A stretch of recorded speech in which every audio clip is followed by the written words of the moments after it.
The envelope trembled in Tabitha Preston's hands as she stood on the dusty platform of Riverside, California. Her knuckles white against the cream-colored paper that had just shattered every dream she had carefully built over the past 2 years. The afternoon sun beat down mercilessly in the summer of 1882, turning the desert air thick and heavy as she read the words for the third time, hoping somehow they would rearrange themselves into something less devastating. They did not. Charles Whitmore, the Philadelphia banker she had been corresponding with through carefully written letters, the man who had promised her a future filled with security and comfort, had married another woman 3 weeks ago. A woman of better standing, he wrote, someone whose family connections would advance his career in ways Tabitha never could. The paper crinkled as her grip tightened, and she felt the hot sting of tears threatening to spill down her cheeks. She had sold everything to come west. Her mother's china, her grandmother's silver, even the small boarding house in St. Louis that had been her only source of income after her father passed. All of it gone, converted into train fare and the promise of a new life with a man who had written such beautiful words about love and destiny. Now she stood alone on a platform in a town she had never seen before, with exactly $17 to her name and nowhere to go. The letter had been waiting for her at the station, sent ahead by express mail, as if Charles could not even bear to let her arrive in Philadelphia before crushing her heart. A shadow fell across her, long and dark against the sun-bleached wooden planks. Tabitha looked up through the blur of unshed tears to see a man standing a respectful distance away, his hat in his hands. He was tall, with sun-bronzed skin that spoke of years working under the California sky, and eyes the color of sage that seemed to hold both strength and surprising gentleness. His dark brown hair was slightly too long, curling at his collar, and his clothes marked him as someone who worked with his hands, a cowboy or ranch hand, with worn leather chaps over dusty denim and a red kerchief tied loosely around his neck. "Miss, I do not mean to intrude," he said, his voice low and careful as if speaking to a frightened horse. "But you have been standing here for near on an hour and the sun is getting fierce. Are you waiting for someone to collect you?" Tabitha tried to speak, but the words caught in her throat. She looked down at the letter again, at Charles's precise, emotionless handwriting, and something inside her finally broke. A sob escaped before she could stop it, and then another, and suddenly she was crying in earnest, right there on the platform in front of a complete stranger, all her carefully maintained composure crumbling like dried mud. The cowboy looked momentarily panicked, the way most men did when confronted with female tears. He glanced around as if hoping someone more qualified would appear to handle the situation. When no one did, he stepped closer, still maintaining a respectful distance, and cleared his throat. "Miss, I do not know what trouble has found you, but Riverside is a decent town with good people. Whatever has happened, there are folks who can help." She shook her head, wiping furiously at her eyes with the back of her hand. "There is nothing anyone can do. I have been a fool, and now I am paying the price for my foolishness." He was quiet for a moment, his gaze dropping to the letter she still clutched. "Bad news from back east, the worst kind," Tabitha managed, her voice breaking. "I traveled all this way to meet someone to start a life, and he has married someone else, someone better suited to his ambitions." The cowboy's jaw tightened, a flash of anger crossing his features. "Then he is the fool, miss, not you. Any man who would do such a thing is not worth the paper he wasted writing his excuses." Despite everything, Tabitha felt the smallest hint of warmth at his words. She studied him more carefully now, noting the honest concern in his eyes, the way he held himself with quiet confidence but without arrogance. "You are kind to say so, Mr. Harding, he supplied. Ryder Harding. I work at the Double Cross Ranch about 5 miles north of town. He hesitated, then added, "And I mean what I say, miss. A man who breaks his word like that is no man at all." Tabitha managed a weak smile. Tabitha Preston. Recently of St. Louis, though now I suppose I am recently of nowhere in particular. The reality of her situation was beginning to settle over her like a cold blanket despite the heat. I do not even know why I came through Riverside. I should have gone straight to Philadelphia, but Charles suggested I might enjoy seeing some of the country, might travel more slowly. She laughed bitterly. I think he was simply buying himself time to ensure I would not arrive before his wedding. Ryder's expression darkened further, but his voice remained gentle. "Do you have family you can return to, friends who might take you in?" "No. My father died 2 years ago and my mother long before that. I sold everything to afford this journey." She looked down at the letter again, then, in a sudden surge of defiant anger, crumpled it in her fist. "I will not cry over him anymore. He does not deserve my tears." "No, he does not," Ryder agreed. He seemed to be wrestling with something internal and then made a decision. "Miss Preston, I know you have no reason to trust a stranger, but I cannot in good conscience leave you here with nowhere to go. The hotel in town is respectable, run by a widow named Mrs. Chen, who came over from China 20 years back. She is a fair woman and would not overcharge you, and there are jobs to be had in Riverside if you are willing to work. The schoolhouse needs a teacher, and the general store is looking for help. It is not Philadelphia, but it is honest work and honest people." Tabitha looked at him in surprise. Most men would have simply tipped their hats and walked away, unwilling to involve themselves in a strange woman's troubles.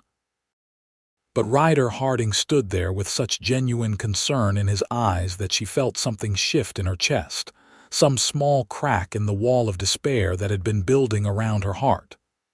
"Why are you helping me?" she asked. "You do not know me. I could be anyone." Ryder was quiet for a moment, looking out over the town that sprawled before them, a collection of wooden buildings baking in the California heat. "My mother was left alone when my father died in a riding accident," he finally said. "She was stranded in a town she barely knew with 3 children and no money. A rancher named Thomas Cross took us in, gave her work in his kitchen, and let us live in a small house on his property. He saved our lives, and he never asked for anything in return except honest work. He told me once that kindness is not about knowing someone, it is about being the kind of person who helps when help is needed." He looked back at her, and Tabitha saw something raw and real in his expression. "So I suppose I am helping you because someone once helped my family, and I learned that is just what decent folks do." The tears came again, but they were different now, touched with gratitude rather than pure despair. "I do not know how to thank you, Mr. Harding. Just Ryder, please." "And there is no need for thanks. Come on, let me help you with your trunk and I will introduce you to Mrs. Chen. She will see you settled properly." Tabitha's trunk was not heavy, containing as it did only the few possessions she had kept after selling everything else. Ryder lifted it easily onto his shoulder, and together they walked down the platform steps into the town proper. Riverside was smaller than St. Louis but had a vibrant energy to it, a sense of possibility that came with the West. The main street was wide and dusty, lined with buildings that still smelled of fresh-cut pine. Men on horseback trotted past, and a wagon loaded with supplies creaked by, pulled by a pair of tired-looking mules. The hotel was a 2-story building painted white with green shutters, remarkably well-maintained compared to some of the rougher establishments nearby. A sign hanging above the door read Chen's Hotel and Boarding House in neat black letters. Ryder pushed open the door, and a small bell chimed. announcing their arrival. The interior was cool and surprisingly elegant, with polished wood floors and curtains that filtered the harsh sunlight into something softer. A woman emerged from a back room, small and delicate with silver threading through her black hair, her dress a practical calico print. Her eyes were sharp and assessing as she took in Tabitha's tear-stained face and then Ryder's protective stance. "Ryder Harding, what have you brought me this time?" she asked, her English accented but perfect. "Another stray, Mrs. Chen. This is Miss Tabitha Preston. She has had some hard news and needs a room for a while, somewhere safe and decent." Mrs. Chen's expression softened immediately. She moved closer to Tabitha, reaching out to pat her hand. "Hard news is never easy, especially when you are far from home. Come, child, I have a room on the second floor, quiet and clean. You can rest and then we will talk about what comes next." "I do not have much money," Tabitha admitted, hating how small her voice sounded. "Only $17. "Then we will make $17 stretch," Mrs. Chen said firmly. "First rule of the West, girl. We take care of our own, and you are in Riverside now, which makes you one of ours whether you planned it or not." She glanced at Ryder with approval. "You did right bringing her here. Take her trunk up to room 7, and then I am sure you have work to get back to." Ryder nodded and carried the trunk up the narrow staircase while Mrs. Chen led Tabitha to a small but comfortable room with a bed covered in a colorful quilt, a washstand with a porcelain basin, and a window that looked out over the street. The afternoon light painted everything in warm golden tones, and despite the grief still weighing on her heart, Tabitha felt a small measure of peace settle over her. "You rest now," Mrs. Chen instructed. "There is water in the pitcher, and dinner is at 6. We will talk then about work and how long you plan to stay." After she left, Ryder set the trunk down at the foot of the bed. He started to leave, then paused at the door. "Miss Preston, I know today has been difficult, and I know you do not know what comes next.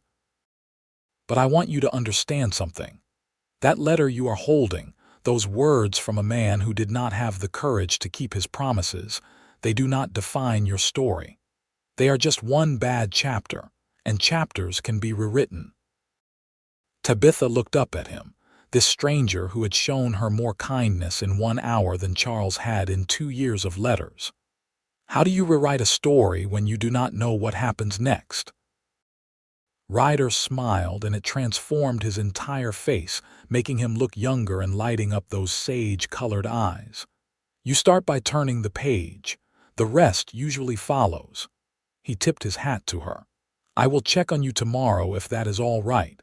Make sure you are settling in." "I would like that," Tabitha said, and realized she meant it. After he left, she sat on the edge of the bed and finally let herself fully examine the wreckage of her plans.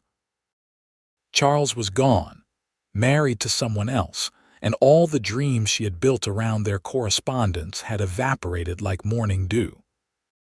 But as she sat there in that quiet room in a town she had never intended to visit, she found herself thinking not about Charles and his betrayal, but about Ryder Harding and his unexpected kindness.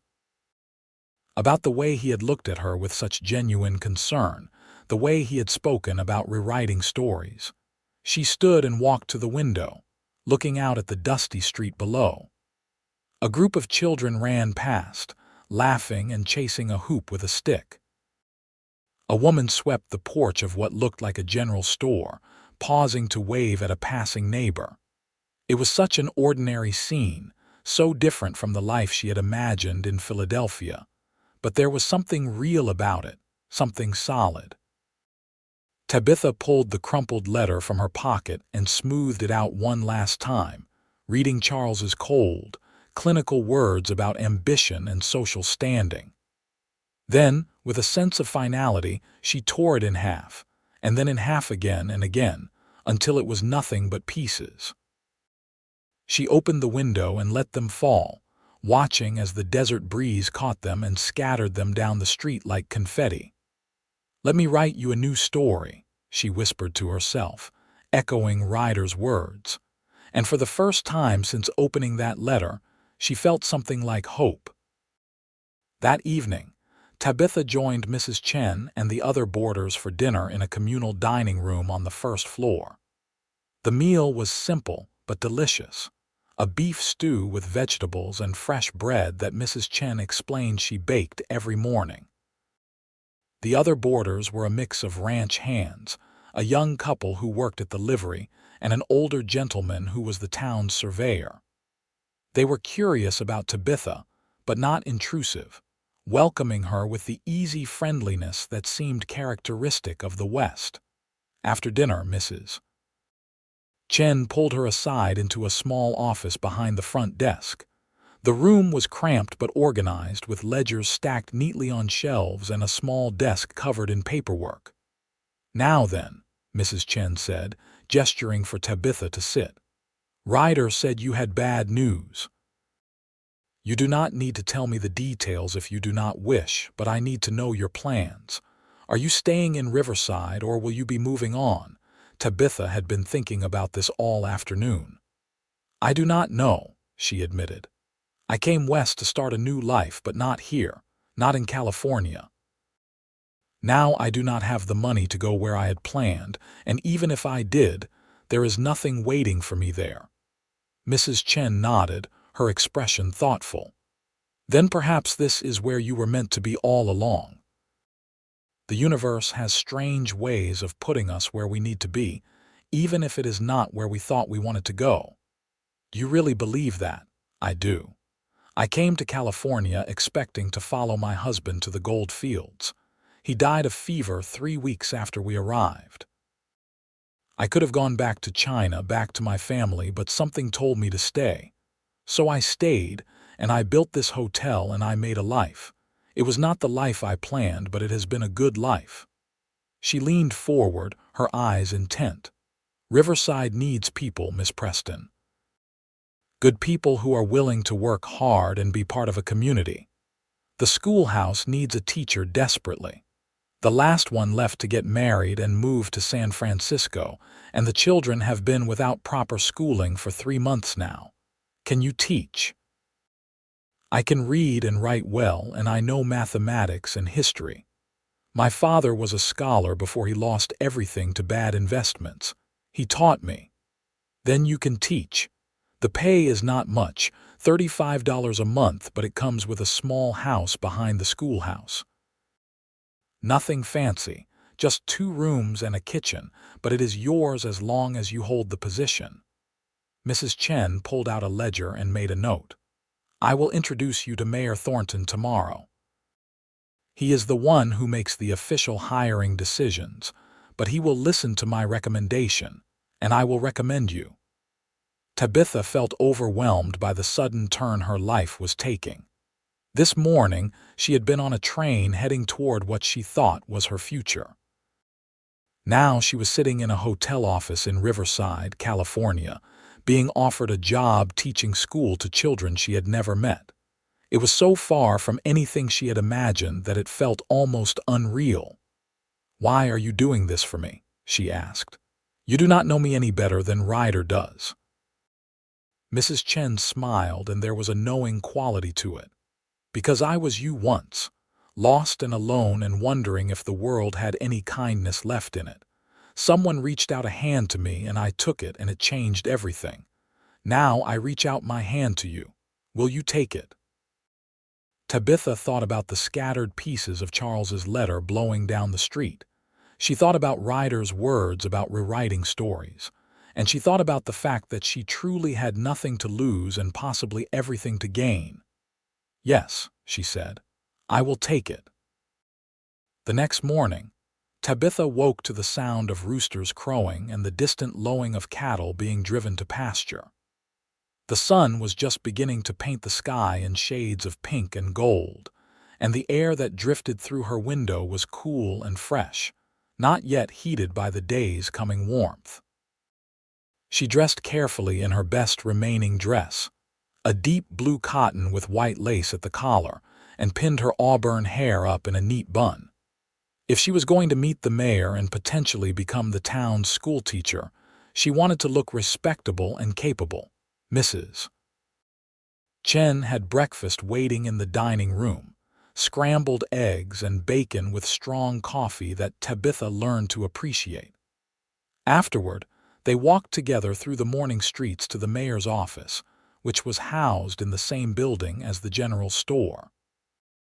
Mayor Thornton turned out to be a jovial man in his 50s with a magnificent mustache and a handshake that could crack walnuts. "Mrs. Chen tells me you are interested in the teaching position," he said, gesturing for them to sit in the chairs across from his cluttered desk. "I will be honest with you, Miss Preston. The job is not easy. We have about 25 children ranging from 6 to 14 years old, all with different levels of education. Some of them can barely read, and some of them are sharp as tacks but have never had anyone push them to learn more. The schoolhouse needs repair, and we do not have much in the way of supplies. But if you are willing to work hard and be patient, you could make a real difference in these children's lives." "I am willing," Tabitha said, and was surprised to find she meant it. The idea of teaching, of having a purpose and a place in this community, was beginning to take root in her heart. "I may not have formal training, but my father was an excellent teacher, and I learned from him. I will do everything I can to help these children learn." Mayor Thornton studied her for a long moment, then nodded decisively. "Then the job is yours, Miss Preston. Welcome to Riverside. You can start next Monday, which gives you a week to settle in and prepare. Mrs. Chen, can you help her get situated in the teacher's house?" "Already planned on it," Mrs. Chen said with satisfaction. The teacher's house turned out to be a small but charming structure made of whitewashed adobe with a red tile roof. It sat in a grove of pepper trees behind the schoolhouse, which was a larger wooden building with rows of windows to let in light. The house had 2 rooms as promised, a bedroom and a sitting room that doubled as a kitchen, with a small stove and a table.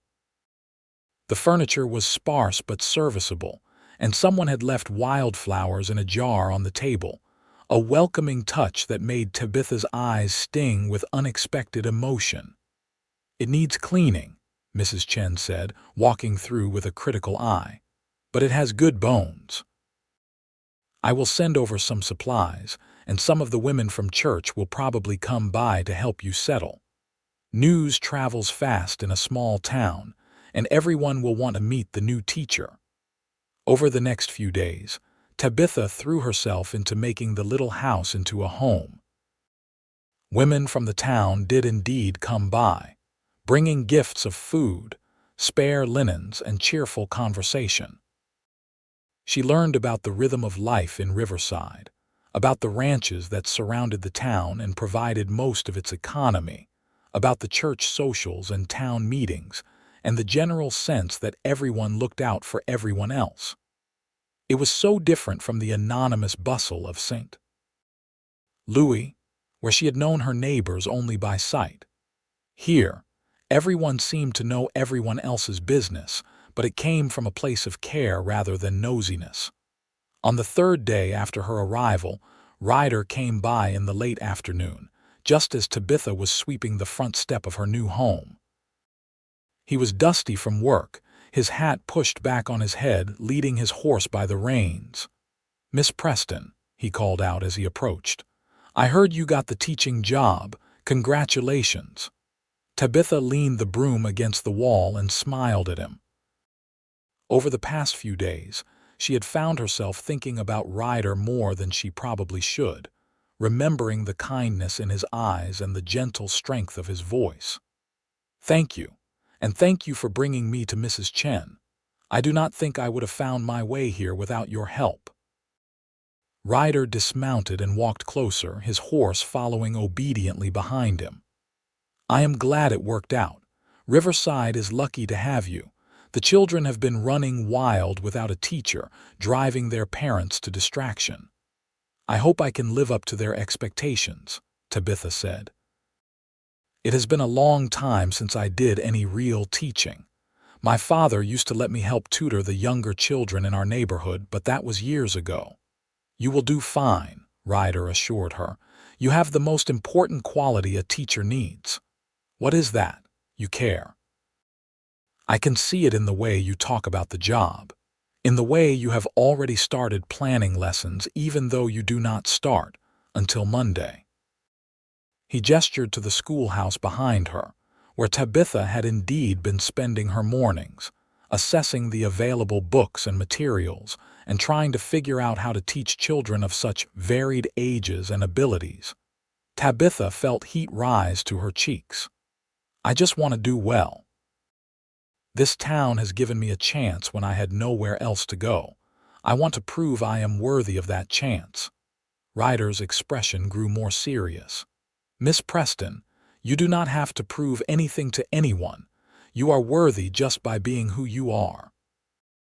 That man who sent you that letter, he made you think you had to earn your place in the world, that you were not good enough as you stood. But he was wrong. You are more than enough. The words hit Tabitha with unexpected force, and she realized Ryder was right. All through her correspondence with Charles, she had felt like she was auditioning for a role, carefully crafting her letters to present the best version of herself, always worried that if he knew the real her, the woman who sometimes doubted herself and made mistakes and did not always know the right thing to say, he would reject her. And in the end, he had rejected her anyway, but not for being imperfect. He had rejected her for not being useful enough to his ambitions. How do you know exactly what to say? She asked quietly. Ryder looked surprised by the question. I do not know that I do. I just say what is true. They stood there for a moment, the late afternoon sun casting long shadows across the dusty ground. Tabitha found herself studying Ryder's face, noting the laugh lines around his eyes and the sun-weathered skin that spoke of years of honest work. He was handsome in a rugged way, but it was more than that. There was something solid about him, something real and trustworthy that made her feel safe in a way she had not felt in a long time. Would you like to come in for coffee? She asked impulsively. I do not have much, but I did manage to get the stove working, and Mrs. Chen brought me some beans. Ryder hesitated, and Tabitha worried she had been too forward, but then he smiled. I would like that very much. Let me tie up my horse first. Inside the little house, Tabitha busied herself making coffee while Ryder sat at the small table, his hat in his lap. The space felt even smaller with him in it, his presence somehow filling every corner, but it was not uncomfortable. If anything, it felt right, as if he belonged there. This is a good place, Ryder said, looking around approvingly. Better than the bunkhouse at the ranch, that is for certain. We have 8 men all crammed into one room, and half of them snore like locomotives. Tabitha laughed, pouring the coffee into 2 tin cups. That does not sound pleasant. How long have you worked at the Double Cross? About 15 years now. I started when I was 13, mucking out stalls and doing odd jobs. Thomas Cross, the owner, he was the one who took my family in after my father died. I learned everything from him, how to rope and ride, how to work cattle, how to run a ranch. He is getting older now, and he has been talking about retiring, maybe selling the place. That must be difficult for you if the ranch has been your home for so long. Ryder took a sip of coffee, his expression thoughtful. It is. But nothing stays the same forever. That is just the way of things. Thomas has a daughter back east who does not want anything to do with ranch life, so there is no one to pass it on to. I have been saving money, thinking maybe someday I could buy a small piece of land, start something of my own. Nothing big, just enough to run a few head of cattle and maybe some horses. You want your own ranch? I do. There is something about working land that is yours, building something from the ground up. Thomas has been good to me, but I want to make my own mark, you know. Leave something behind that says Ryder Harding was here, and he made something worthwhile. Tabitha understood that desire more than he knew. She had spent so much of her life feeling like she was just drifting, responding to circumstances rather than shaping them. Coming to Riverside, accepting the teaching position, it was the first time she had actively chosen a direction for her life rather than letting others choose for her. "I think you will do it," she said. "Build your ranch, I mean. You have the kind of determination that makes things happen." Ryder met her eyes across the table and something passed between them, a connection that made Tabitha's breath catch. "So do you," he said. "I saw it that first day on the platform. You were hurting, but you were not broken. There is steel in you, Miss Preston. You just needed a chance to remember it." They talked for over an hour, the conversation flowing easily from topic to topic. Ryder told her about growing up in California, about learning to ride before he could properly read, about the cattle drives and roundups that marked the rhythm of ranch life. Tabitha told him about St. Louis, about her father's love of books and learning, about running the boarding house after he died and the loneliness of that life. She even told him about Charles, about the letters that had seemed so romantic but in hindsight had been full of empty promises and vague commitments. "He wrote beautiful words," she admitted. "But I realize now that words are easy. It is the actions that matter. He promised me a future but never actually did anything to make that future real. It was always someday, always after he finished this business deal or made this connection. I thought he was being careful and responsible, but really he was just keeping his options open." Ryder's jaw tightened. "Any man who has you waiting on his promises is a fool. When a man knows what he wants, he does not hesitate. He acts." The intensity in his voice made Tabitha's heart beat faster. She wondered what it would be like to have a man like Ryder want her, a man who said what he meant and meant what he said. It was too soon, of course. She had only known him for 3 days, and her heart was still bruised from Charles's betrayal. But there was something between them, something that felt inevitable and right, like a river flowing to the sea.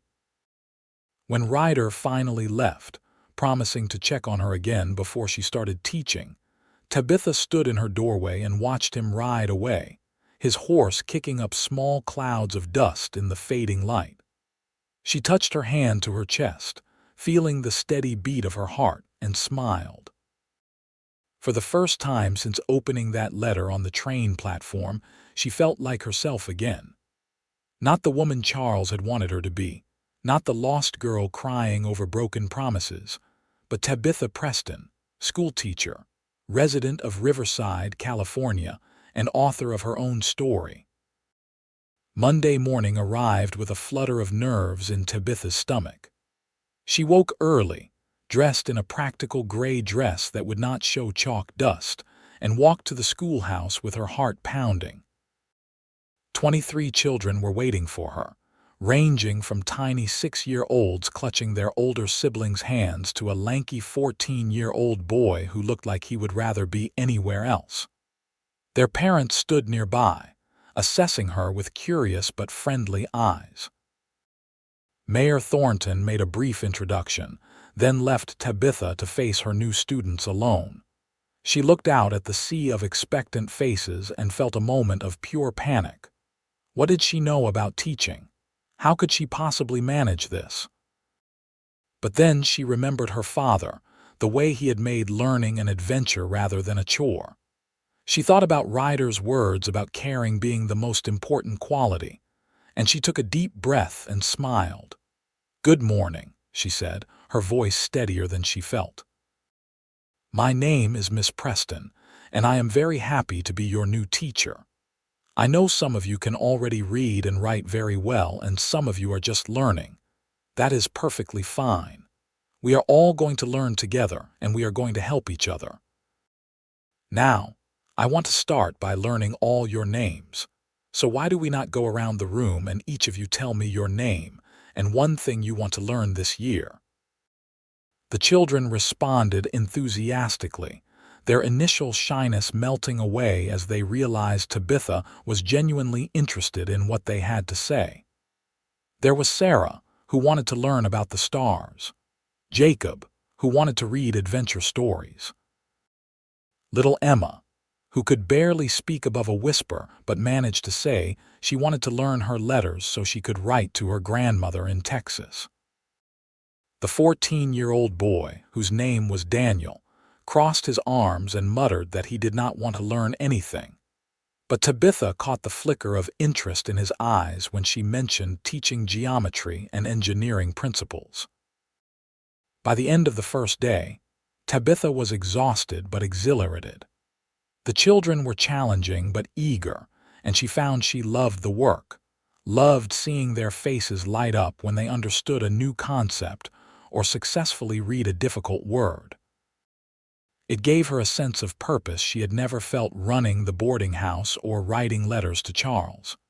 This was real work, important work, and she was good at it.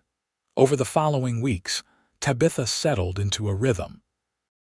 Her days were filled with teaching and lesson planning, and her evenings were spent preparing for the next day or attending various town functions.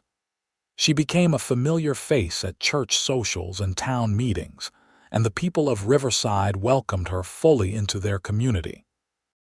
She made friends with Sarah Whitmore, the blacksmith's wife, and Emily Torres, who ran the general store with her husband. They took her under their wing, including her in their quilting circle and teaching her the ins and outs of life in a small western town. And through it all, Ryder was there, a steady presence that made her heart lift every time she saw him.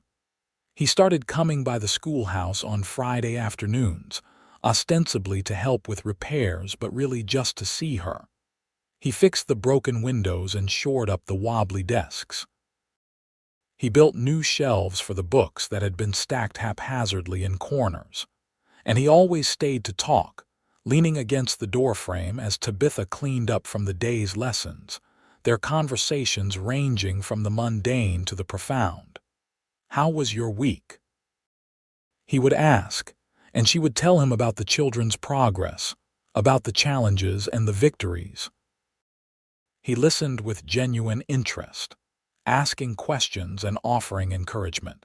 And slowly Tabitha realized she was coming to depend on these weekly visits, to look forward to them more than anything else in her week. One Friday evening in late September, nearly 2 months after her arrival in Riverside, Ryder showed up earlier than usual, just as Tabitha was dismissing the children for the weekend. The students greeted him enthusiastically, having gotten used to his presence, and he ruffled hair and exchanged jokes with them before they ran off toward home. When they were alone, he turned to Tabitha with a nervous energy she had not seen in him before. "Miss Preston, I was wondering if you might let me take you to dinner tomorrow evening. There is a new restaurant that opened up on Main Street, run by a family from Mexico. They make the most incredible food, and I thought you might enjoy it." Tabitha's heart jumped. This was different from their casual conversations in the schoolhouse. This was Ryder asking to court her properly, to take her on a real outing. Part of her wanted to say yes immediately, but another part hesitated. It had only been 2 months since Charles had broken her heart. Was she ready for this? Ryder must have seen her hesitation because his expression grew uncertain. "If it is too soon, I understand. I do not want to push you into anything you are not ready for. I just thought, well, we have been talking for weeks now, and I enjoy your company more than I have enjoyed anyone's in a long time. But if you need more time, I can wait." "No," Tabitha said quickly. "I mean, yes. Yes, I would love to have dinner with you." She smiled at his visible relief.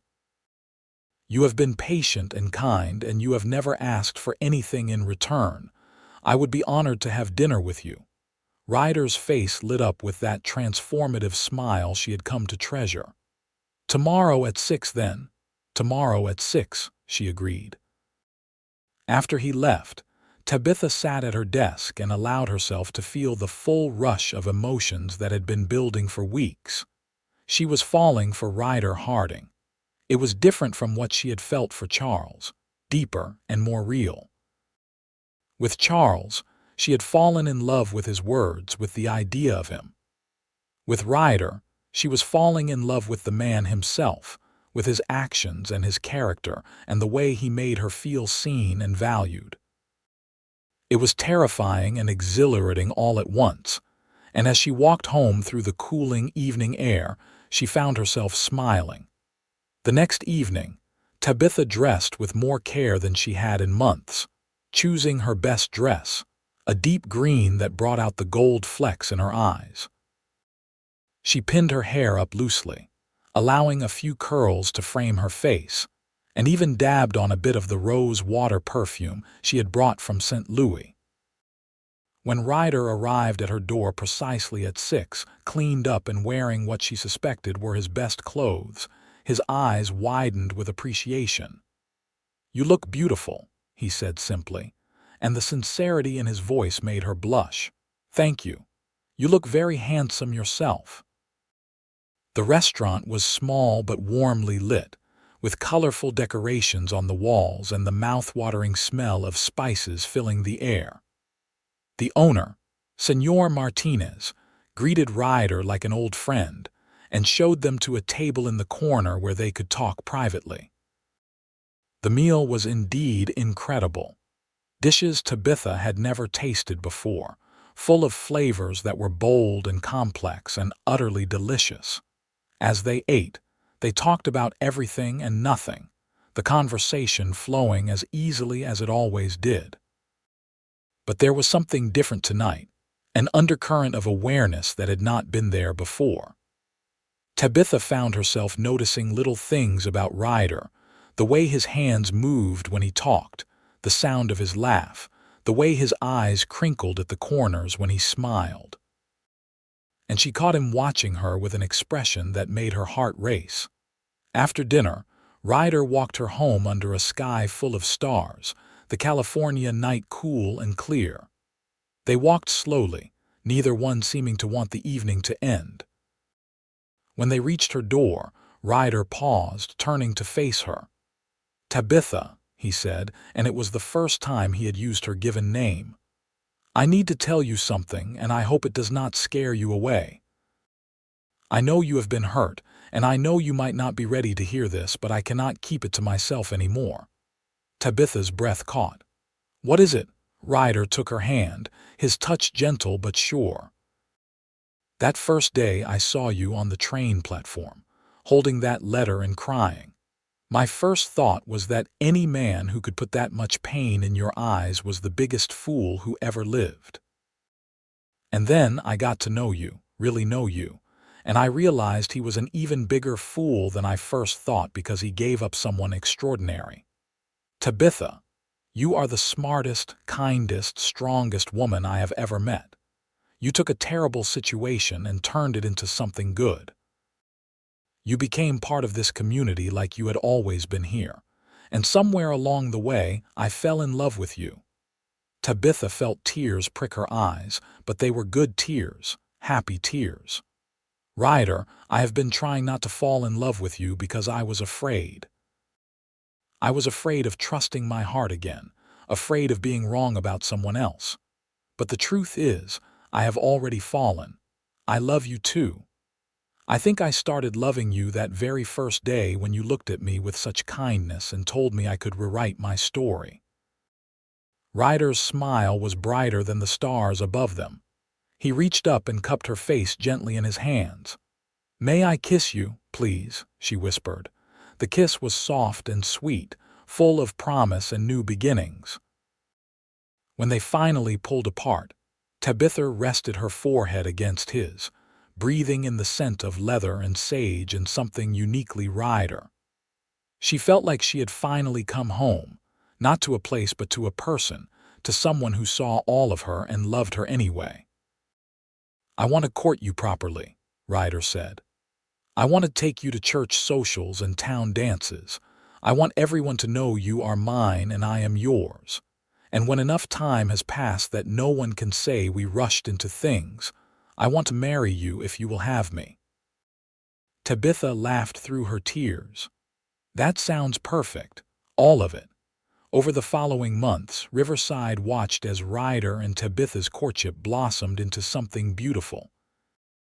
They became a fixture around town, Ryder escorting Tabitha to every social event, sitting with her in church, helping her with projects at the school. The children adored Ryder, and he was endlessly patient with them, teaching the boys about roping and ranching, and treating the girls with the same respect he would show grown women. In November, Thomas Cross announced he was officially retiring and selling the Double Cross Ranch. Ryder had been saving every penny he could, but he was still short of the asking price. Tabitha watched him struggle with the decision, knowing how much the ranch meant to him, how it represented not just his livelihood but his dreams for the future. One evening, as they sat together on the porch of her little house watching the sunset, Tabitha made a decision. "How much more do you need?" Ryder looked at her in surprise. "What? For the ranch? How much more money do you need to buy it?" "About $800. "Why?" Tabitha took a deep breath. "I have some money saved. Not $800, but I have about $300 from my teaching salary that I have put aside. I want you to have it." Ryder immediately shook his head. "No, Tabitha, that is your money. You worked hard for it and you might need it someday." "I will need a home someday," she said quietly. "And I hope that home will be with you. So this is not just your dream, Ryder. If we are going to build a life together, then your dreams are my dreams. Let me help you." Ryder looked at her for a long moment, emotions playing across his face. Finally, he pulled her close, holding her tight. "You are the most amazing woman I have ever known, but I cannot take your money, not like that. However, I have another idea. What if we get married now before I buy the ranch? That way it would be our money, our ranch, our future. I know it is fast, and I know people might talk, but I love you, Tabitha, and I do not want to wait any more." Tabitha pulled back to look at him, her heart full to bursting. "Are you proposing to me, Ryder Harding?" "I am. I do not have a fancy ring or a pretty speech prepared, but I am asking you to marry me, to be my partner in all things, to build a life with me here in Riverside. Will you?" "Yes," Tabitha said, laughing and crying at the same time. "Yes, 1,000 times yes." They were married 3 weeks later in a small ceremony at the church, with what seemed like the entire town in attendance. Mrs. Chen cried openly, dabbing at her eyes with a handkerchief. Mayor Thornton beamed as if he had personally arranged the whole thing. The children from school threw wildflower petals as Ryder and Tabitha walked down the aisle together. And when the preacher pronounced them husband and wife, the cheer that went up could probably be heard all the way to Los Angeles. The party afterward was held at the hotel, with food and music and dancing that lasted well into the night. As Tabitha danced with her new husband, she caught sight of herself in one of the mirrors on the wall. She looked happy, genuinely happy, in a way she had not been in years. This was what love was supposed to look like, she realized. Not perfect words on paper from someone far away, but this. A real man holding her close, friends and community celebrating around them, and a future spread out before them full of possibility. With Tabitha's savings and Ryder's careful planning, they were able to purchase the Double Cross Ranch from Thomas Cross. The old rancher stayed on for a few months to help with the transition, teaching Tabitha the ins and outs of ranch life and treating them both like the children he had never had. When he finally left to join his daughter in Boston, it was with tears and promises to write often. Tabitha continued teaching through the spring, but as summer approached and the ranch demanded more attention, she made the difficult decision to step down from the position. The town understood, and a new teacher was hired, a young man fresh from a normal school in San Francisco. Tabitha missed the children terribly, but she found new purpose in helping Ryder build their ranch into something profitable and sustainable. She learned to ride, though not without a few spectacular falls that left her bruised and laughing. She learned to cook over a wood stove, to preserve vegetables from their garden, to mend fences and brand cattle.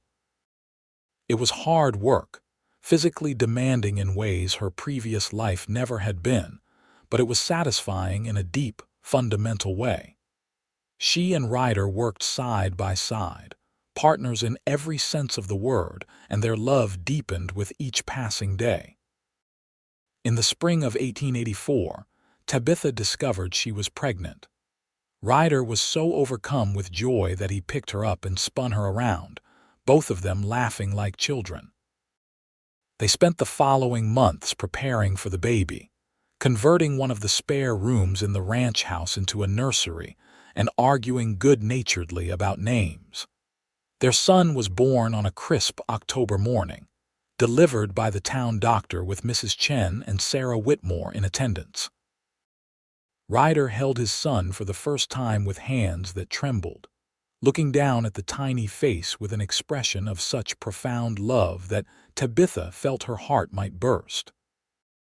They named him Thomas, after the man who had given Ryder his start in life, and the boy proved to have his father's determination and his mother's curious mind. Life on the ranch settled into a comfortable rhythm. The Double Cross prospered under Ryder's management, and they were able to hire a few ranch hands to help with the work. Tabitha managed the household and the books, using her education to keep meticulous records and make smart financial decisions. They added to the herd, built new barns, and slowly but surely transformed the ranch into one of the most successful operations in the region. 2 years after Thomas was born, Tabitha gave birth to a daughter they named Rose, a tiny, fierce little thing with auburn hair and sage-green eyes who had both her parents wrapped around her finger from the moment she drew breath. And 3 years after that, another son came along, James, who was quieter than his siblings but had a gift with animals that astonished everyone. The years passed in a blur of hard work and deep satisfaction. The children grew strong and healthy, learning to ride and rope alongside their father, learning to read and cipher with their mother. Ryder and Tabitha watched their family grow with gratitude and wonder, never taking for granted the life they had built together. On their 10th anniversary, Ryder took Tabitha back to the train platform where they had first met. It looked much the same, though the town around it had grown considerably. They stood there hand in hand, watching the afternoon train come in, and Ryder pulled something from his pocket. "I found this in your desk drawer last year," he said, holding out a handful of paper scraps. "The letter from that fool in Philadelphia. You had kept the pieces." Tabitha looked at the fragments in surprise. She had forgotten all about them, having thrown them in a drawer and never looked at them again. "I do not know why I kept them."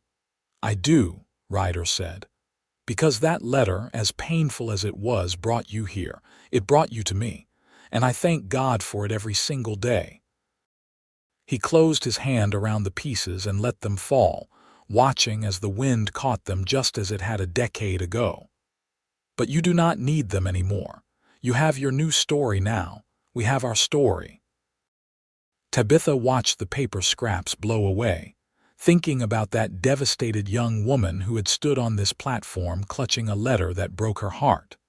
She had felt like her life was over, like she had nothing left to hope for.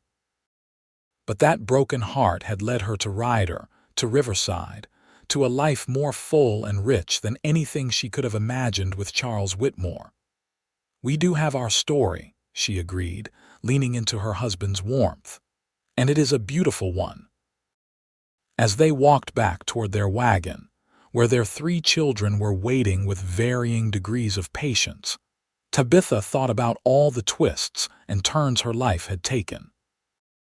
She thought about her father's death, about selling everything she had, about that long train ride west filled with nervous anticipation. She thought about the moment she opened Charles's letter, the moment her world fell apart. And she thought about Ryder, stepping into her life at exactly the right moment, offering kindness when she needed it most. The years that followed continued to be good ones. Thomas grew into a strong, capable young man who had his father's work ethic and his mother's sharp mind. He took over more and more of the ranch operations as Ryder grew older, proving himself more than worthy of the Harding name.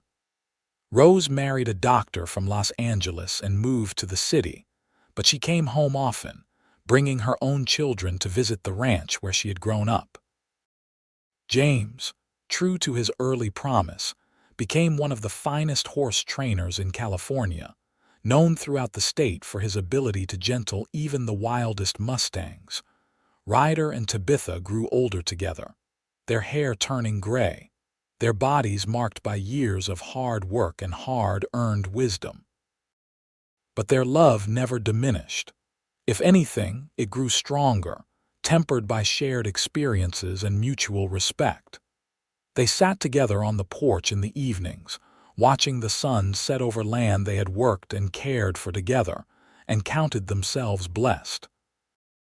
One evening, when they were both in their 60s and their grandchildren were playing in the yard, Tabitha turned to Ryder and said, "Do you remember what you said to me that first day, about chapters being rewritten?" Ryder smiled, the lines around his eyes deepening.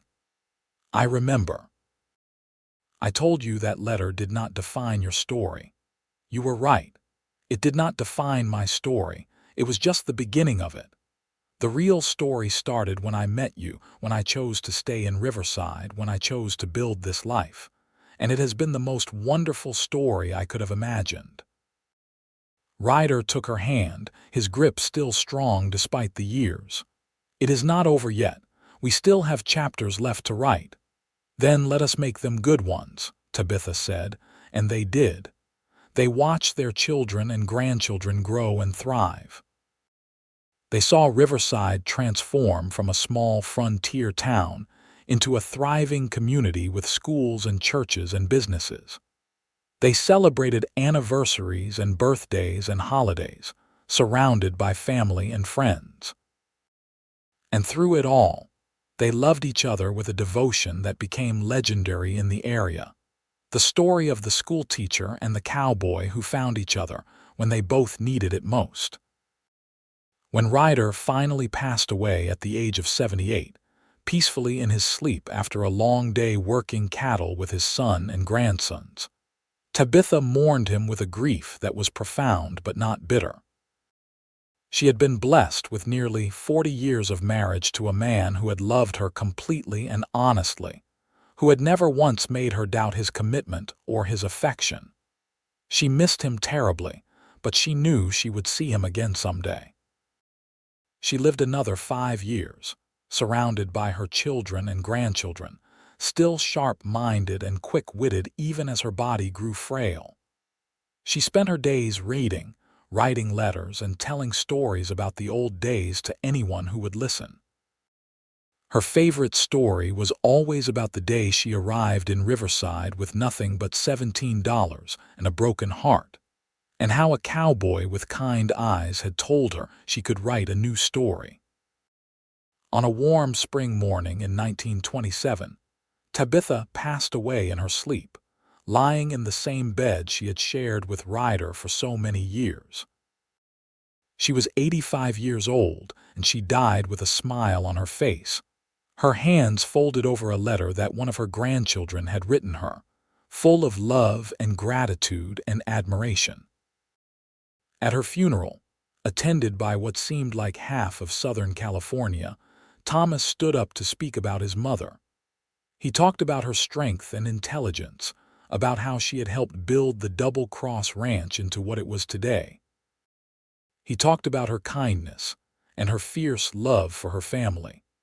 And he talked about the story she had told him many times, about arriving in Riverside as a heartbroken young woman and meeting his father, about how one act of kindness had changed the course of her entire life. "My mother used to say that broken hearts have a purpose," Thomas said, his voice thick with emotion. "They teach us what we really need versus what we thought we wanted." She thought she wanted a life in Philadelphia with a man who saw her as an accessory to his ambitions. What she really needed was a life here in Riverside with a man who saw her as a partner and an equal. My father gave her that, and she gave it right back to him. Together, they built something beautiful, something lasting. And that is the legacy they leave to all of us. As Tabitha was laid to rest beside Ryder in the small cemetery on a hill overlooking the ranch they had built together, the sun shone down warm and bright. A breeze rustled through the pepper trees, carrying with it the scent of sage and wildflowers. And if you listened carefully, you might have heard something that sounded like laughter, joyful and free, as two souls reunited at last. The Double Cross Ranch continued for generations, each one adding their own chapter to the story that Tabitha and Ryder had begun. The original ranch house was eventually converted into a museum, preserving the history of the Preston Harding family and their contributions to the development of Riverside. Visitors came from all over to see the carefully preserved rooms, to read the letters and diaries that documented life in the early days of California settlement, and to hear the story of the schoolteacher and the cowboy. In the museum's collection was a small display case that always drew attention. Inside was a single piece of torn paper, yellowed with age with just a few words visible. "Your station does not match." It was accompanied by a placard that explained how Tabitha Preston had arrived in Riverside in 1882 with a broken heart and $17, how she had met Ryder Harding on a train platform, and how he had told her she could write a new story.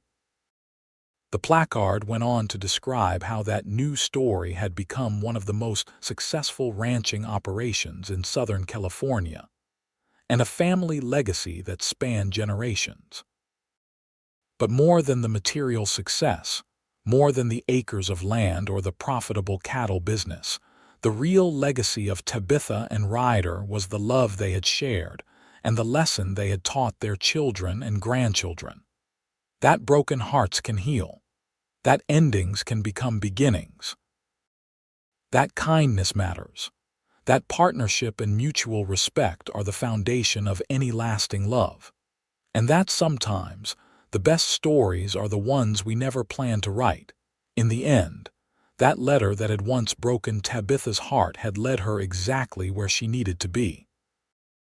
Charles Whitmore had done her the greatest favor of her life by rejecting her, though he never knew it. He had freed her to find real love, real purpose, and a real life in a place she had never intended to go. And on that train platform in Riverside, California, on a hot summer day in 1882, when Ryder Harding had looked at a crying stranger and decided to help, he had set in motion a story that would span decades and touch countless lives. A story of love and loss, of hard work and deep satisfaction, of family and community, and the enduring power of human connection. It was a story worth writing.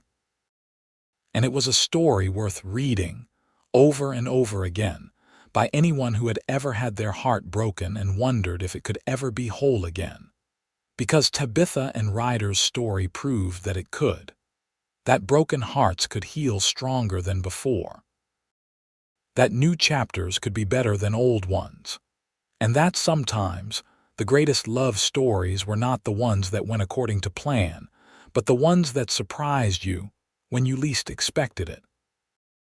The ranch still stood nearly a century and a half later, modernized but still recognizably the same, still run by descendants of Tabitha and Ryder who honored their memory by living with the same values they had exemplified.